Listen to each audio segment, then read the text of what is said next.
स्वागत है आवाज अड्डा के वीकेंड स्पेशल में, जिसमें हम मार्केट पे चर्चा करते हैं और आपके मन के उन सवालों के जवाब देने की कोशिश करते हैं जो हफ्ते भर आप सोच रहे थे कि आगे क्या होगा, मार्केट किस तरह से चल रहा है, ग्लोबल के क्यूज़ किस तरीके से हो रहे हैं, फेड ने क्या फैसला लिया, उसका क्या होगा। हर वो सवाल जो आपके मन में उठ रहा है उसका जवाब देने की हम कोशिश करते हैं। तो ये हफ्ता भी काफ़ी उतार चढ़ाव वाला रहा, उथल पुथल वाला रहा। कई बार समझ में नहीं आया कि क्या हुआ, लेकिन अमेरिका में एक ऐसी घटना हुई जिसने काफ़ी हद तक कुछ क्लियरेंस देने की कोशिश की है कि फेड की सोच क्या है। तो उसको गेज करने की कोशिश करेंगे कि वो क्या संकेत दे रहा है मार्केट में। इसीलिए आज हमारे शो में जो 3 महत्वपूर्ण हम चर्चा करने वाले बात उसमें कि यूएस में जो ब्याज दरें बढ़ने का डर था, क्या वो पूरी तरह से ख़त्म हो गया है या अभी भी डर रहेगा। दूसरा मुद्दा जो हम डिस्कस करना चाहते हैं कि भारतीय बाजार एक रेंज के अंदर ही रहेगा या वो आइदर साइड का एक मूव लेगा, क्योंकि अभी भी बहुत सारी जो चिंताएं घटनाएं हैं वो खत्म नहीं हुई हैं, बनी हुई हैं अदर देन फेड। और तीसरा जो एक महत्वपूर्ण इंपॉर्टेंट है कि जो कंज्यूमर सेक्टर है हमारा, उसमें एक प्रेशर देखने को मिल रहा है।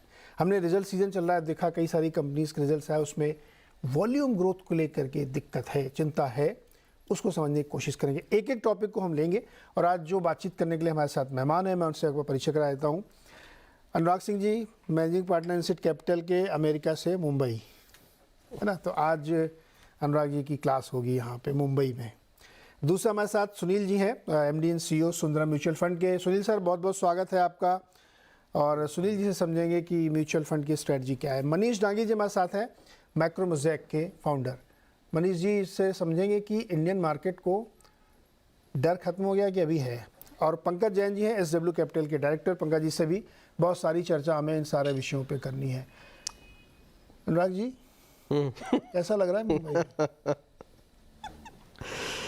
नीरज जी, बहुत अच्छा लग रहा है। और जो पिछले साल का वादा था कि अगला वो पूरा हुआ है, वो पूरा हुआ है। हाँ, 1 साल लगा वादा पूरा करने में। नहीं, वो 1 साल की बात हुई थी ना कि अगली दिवाली पे करेंगे, तो फिर मैंने वैसे ही प्लान किया। तो नहीं, हर दिवाली में आते रहेंगे आप? वेल, अगर आप बुलाएंगे तो फिर। अब मैं तो कह रहा हूँ इधर ही रह जाओ। ना? नहीं, वो तो खैर वहाँ इन्वेस्टर्स फिर नाराज हो जाएंगे। बट हाँ, उनका भी हक है। बट हाँ, कोशिश रहेगी कि साल में एक बार तो बनता है, जरूर साल में एक बार आना चाहिए, बिल्कुल बनता है। हाँ, तो चलिए खैर, साल में एक बार आते रहेंगे। अनुराग जी, इन्होंने प्रॉमिस कर दिया, ये सब रिकॉर्ड हो रहा है, तो इसलिए हम लोग कभी भी इसको सुना सकते हैं, दिखा सकते हैं। लेकिन अब आते हैं मूल प्रश्न पे, एक एक करके हम लोग लेते हैं। यूएस में जो घटना हुई फेड की तरफ से, पॉज ले लिया उन्होंने, ब्याज दरों में कोई बढ़ोतरी नहीं की। उसके बाद दुनिया भर के एनालिस्ट और रिपोर्टर्स, इन सब ने 2 चीज़ें लिखी हैं कि पॉज किया, बिल्कुल ठीक किया, क्योंकि अब इसकी बिल्कुल ज़रूरत नहीं थी। एक कदम और आगे बढ़ के लोगों ने ये भी लिख दिया कि शायद जून में या आगे कहीं पे भी अब कट की उम्मीद करनी चाहिए, रेट कट भी हो सकता है। क्या संकेत दिए फेड ने? तो नीरज जी, मुझे लगता है इसको अगर हम समराइज़ करें तो पॉवल साहब ने एक स्टेटमेंट दिया था, वो बड़ा कंफ्यूजिंग वो देते हैं, राइट। एक बार उन्होंने पहले भी कहा था, we are not thinking about raising rates, right. तो इस बार उन्होंने कहा कि सवाल था कि you think you have done enough, rate hikes और नहीं होंगे। तो ही सेड दैट, और या फिर इन्फ्लेशन तकरीबन कंट्रोल में आ गया है। तो he said that we are not sure that we haven't, but we are also not sure that we have. It's a confusing statement, but it tells के वो खुद इस बात पे अभी श्योर नहीं है कि वो ये भी नहीं कह रहे, वो कह रहे हैं प्रोग्रेस है, कंट्रोल में आया है इन्फ्लेशन, और हमारे रेट्स भी सिग्निफिकेंटली हाई हैं, बट हम अभी श्योर नहीं है। But at the same time we are also not sure कि हो सकता है ये कंट्रोल में आ भी गया हो, more or less, right? So we have done enough. But I think having said this, Neeraj ji, एक बात हमें ध्यान रखनी होगी, जो मैं पिछले 2 साल से इसमें कह रहा हूँ, जब से ये समस्या शुरू हुई है, which is that अब वो एक उस ट्रेड ऑफ पॉइंट तक पहुँच चुके हैं जिसका उन्होंने भी जिक्र किया कि now the risk of raising further rates वो थोड़ा ज़्यादा है कंपेयर टू उसको यहीं पे स्टेबल रख के ऑब्जर्व करने के। नाउ अगर वो 50 बेस पॉइंट और रेस करते हैं, उससे कुछ हासिल तो क्या होगा पता नहीं, लेकिन पैनिक ज़रूर आ जाएगा मार्केट में। तो one is that they have reached a point, they are saying कि यार अब इसको काम करने देते हैं इकोनॉमी में, ये एक सफिशिएंट रेट है। इन्फ्लेशन बाय द वे 3.7 है कोर, तो उससे तो ऊपर ही बैठे हैं वो, तो रियल इंटरेस्ट रेट तो आ ही गया पॉजिटिव में। बट एक चीज़ की वो ज़रूर वो भूल नहीं करेंगे, वो भूल है जो वॉल्कर ने की, और इनसे भी ये गलती हुई जो अभी तक इनका पीछा करती है, वो ये है कि वो जो ट्रांजिटरी शब्द का उन्होंने इस्तेमाल किया। आई थिंक अगर कहीं उनको टिल्ट लेना होगा तो वो टिल्ट लेंगे towards staying higher for longer. वो जल्दबाजी नहीं करेंगे, क्योंकि वही जल्दबाजी वॉल्कर ने की थी, इन्फ्लेशन वापस आ गया था, तो आई थिंक वो जल्दबाजी अभी भी नहीं करेंगे। लेकिन मेरे ख्याल से रेट हाइक्स मोर और लेस हो चुके हैं, पीक हो गया, तकरीबन पीक हो गया है। अब देखिए 25 बेसिस पॉइंट और आ जाए कोई बड़ी बात नहीं है, लेकिन मोर और लेस पीक हो गया है। देखते हैं अगले 2 महीने में डेटा तो क्या नो निकल के कट नो हाइक नया वर्ड सही है? आई वुड से कट्स तो 2000 देखिए काफ़ी लोग कह रहे हैं, बट मुझे लगता है 2024 में कट्स नहीं आएंगे अगर इकोनॉमी ऐसे ही चलती रही तो। देखिए कट्स का अगर इकोनॉमी इतनी स्ट्रांग चल रही है तो फिर कट्स की ज़रूरत क्या है? और ये तो बफर है, आपने बिल्ड कर लिया। जब भी इकोनॉमी में ट्रबल आएगी आप उसको काट ही सकते हैं, तो you would rather keep the buffer for जब ज़रूरत का समय आए, बल्कि आप उसको अभी व्यर्थ में खर्च नहीं करेंगे, बिकॉज जब वो जीरो पर थे तब तो कुछ करने को ही नहीं था मॉनेटरी पॉलिसी में। तो I think they will keep the buffer. मुझे लगता है 2024 में वो ऐसे ही चलने देंगे। There is a good chance कि इकोनॉमी इसी रफ्तार से और स्लो पेस पे चलती रहे और उसमें कोई ब्रेक पॉइंट ना आए। लेकिन 5.5% पे भी टिका के रखना बड़ा मुश्किल है। वो मुश्किल तभी तक है if nothing, I mean if something breaks तो फिर मुश्किल है, लेकिन अभी तो कुछ ब्रेक होता दिख नहीं रहा। तो अब मैं मानता हूँ आपकी बात कि अगर हाउसिंग लोन मार्केट एकदम स्टक हो गया है 8% पे, देखिए लोन्स लेना बड़ा मुश्किल है वहाँ पर, तो एट सम पॉइंट कुछ ना कुछ तो ब्रेक होगा। तो या तो इकोनॉमी में कंज्यूमर ब्रेकडाउन होगा, क्रेडिट मार्केट में कुछ ब्रेकडाउन हो सकता है। लोन्स अच्छे हैं, it is just that market में एक पैनिक पॉइंट आता है ना, जिसके बाद हर कस्टमर पीछे हट जाता है कि नहीं अब तो रेट गिर रहे हैं, या तो वैसा इवेंट हो जाए, और नहीं तो ओवरऑल इकोनॉमी में जनरली एक ड्रॉप आ जाए, चाहे डेसिमल्स में ही आए, then it means that slow down हो गया।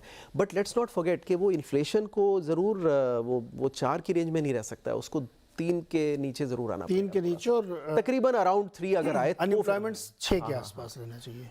6 तो नहीं पहुंच पाएगा। उसका रीज़न ये है कि यूएस में after Covid about 2 million people जो 65 के ऊपर थे उन्होंने प्री रिटायरमेंट ले लिया, अर्ली रिटायरमेंट काइंड ऑफ 63, 60, 65 के बीच में। वो 2 मिलियन लोग वर्कफोर्स से मिसिंग हैं। अगर आप उनको ऐड कर दें तो अभी ऑलरेडी 4.5 पर हैं, 4.5 पौने 5 पर होते हैं, लेकिन अब 3.8 पर है। लेकिन अगर आप वो 2 मिलियन को ऐड कर दें तो 1.5 से 2 मिलियन तो करीब आप 5 पे पहुंच जाते हैं।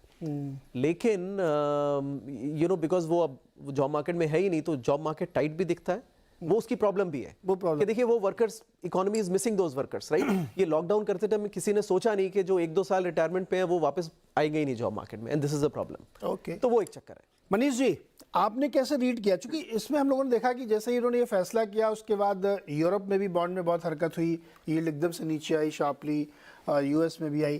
तो जो भी अनुराग जी कह रहे हैं कि higher for longer, no cut no hike, इस टाइप का कुछ अभी भी सस्टेन करें, how do you read Fed movement?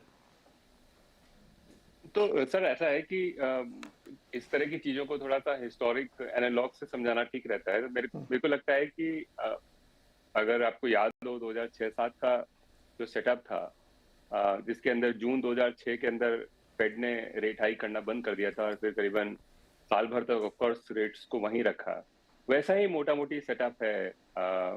अभी भी कॉर्पोरेट सेक्टर की जो बैलेंस शीट्स हैं वो काफी अच्छी हैं, हाई यील्ड मार्केट्स एकदम ठीक ठाक बिहेव कर रहे हैं, इनफैक्ट हिस्टोरिकल स्प्रेड से बहुत कम है। हाउस होल्ड उस वक्त थोड़ा सा स्ट्रेस था, इस बार शायद कम है। तो लेकिन मोटा मोटी ऐसा है कि इन रेटों पे शायद मार्केट फेड रुकेगा अभी 12-13 महीना या फिर 8 महीना, एंड उसके बाद जैसे जुलाई में लास्ट रेट हाइक था, तो मेरा यो है कि जून जुलाई तक ही रुकेगा। और इस हिसाब से मैं मार्केट से एग्री करता हूँ कि तब तक इकोनॉमी में एक सब्सटेंशियल स्लो डाउन आ जाएगा। क्रेडिट इवेंट नहीं होगा, कोई बैलेंस शीट क्राइसिस नहीं है, क्योंकि वहां पर यूएस में वैसे ही जैसे हिंदुस्तान में है कि जो बैलेंस शीट है काफी हील्ड है, अभी हाउस होल्ड की हो या कॉर्पोरेट की हो। लेकिन क्योंकि मॉनेटरी पॉलिसी, एक छोटी सी बात कि मॉनेटरी पॉलिसी एक बहुत बड़ी लैग के साथ ऑपरेट करती है 8, 10, 12 महीने बाद में। तो इस दिवाली पे जो मॉनेटरी पॉलिसी ऑपरेटिव है यूएस में, वो शायद लास्ट ईयर की इंटरेस्ट रेट्स ऑपरेटिव है। जैसे मैंने आपको पहले भी कई बार अपने दर्शकों को बताया है कि अभी भी वहां पे एवरेज आदमी जो है वो मॉर्गेज पे 3.5% का ब्याज दे रहा है। अभी नया मॉर्गेज लेने जाओगे तो 7.5 पे मिलता है, तो क्योंकि वहां पे हमारे जैसा नहीं है, वहां पे 20-30 साल का फिक्स लोन मिल जाता है, तो लोगों ने दबा करके 3.5-4% के ऊपर अपना बोरोइंग किया हुआ था। सिमिलरली जो कॉर्पोरेट हैं वो भी अभी वो भाव दे रहे हैं जो जस्ट कोविड के पहले वाला भाव था, जबकि कूपन और यील्ड जो है वो डबल है अभी। तो इसलिए वो मॉनेटरी पॉलिसी धीरे धीरे इन सब कूपन्स को, मॉर्गेजेस को रिप्राइस करेंगी और धीरे धीरे फिर रिसेशन या फिर स्लो डाउन आएगा। मैं इतना कन्विंस नहीं हूं कि यूएस के अंदर रिसेशन नहीं आएगा जितना अनुराग है, लेकिन मेरा मोटा मोटी व्यू यही है कि जून जुलाई तक हम खींच लेंगे इस बात को और उसके बाद में यूएस के अंदर एक सब्सटेंशियल स्लो डाउन या रिसेशन आने लगेगा और most probably monetary policy easing चालू हो जाएगी। तो ये फ्रेमवर्क मोटा मोटी मेरे ख्याल से लगता है कि 2006-7 का फ्रेमवर्क प्ले आउट होगा यूएस में। तो जून के आसपास आपको लगता है कि एक कट पॉसिबल है? जो मार्केट ने भी प्राइस किया हुआ है, तो मैं कुछ नई बात नहीं कर रहा हूं, मैं मार्केट से अग्री कर रहा हूं कि अब क्योंकि सी ऐसा है कि 5.5% का रेट 20 साल के इतिहास में ऐसा है कि वो ये रेस्ट्रिक्टिव टेरिटरी में आ गया है और काफी ज्यादा रेस्ट्रिक्टिव है। वो क्यों अभी तक हर्ट नहीं कर रहा है, उसका रीजन मैंने आपको बताया है कि जो हाउस होल्ड और कॉर्पोरेट है वो 2-2.5% की इंटरेस्ट रेट के हिसाब से अभी पैसा दे रहे हैं। आप सोचिए कि हिंदुस्तान में अगर 6.5-6.7 का अगर रिपो हो जाए, लेकिन आप अभी भी आपकी मॉर्गेज के ऊपर वही भाव पे बैंकों को पैसा दे रहे हो जो साल भर पहले था, तो आपको क्या फर्क पड़ता है? तो वो हालत है यूएस में, क्योंकि वहां का जो फाइनेंशियल स्ट्रक्चर है, बैंकों का स्ट्रक्चर है, लोन्स के स्ट्रक्चर है, तो काफी फिक्स रेट वाले हैं, हमारे जैसा नहीं कि फ्लोटिंग है। तो उसकी वजह से वो ऑपरेटिव ही नहीं है। 5.5% अगर पे ऑपरेटिव होता तो अभी तक तो काफी सब्सटेंशियल रिसेशन आ चुका होता यूएस में, जो अभी नहीं आया है। इंटरेस्टिंग।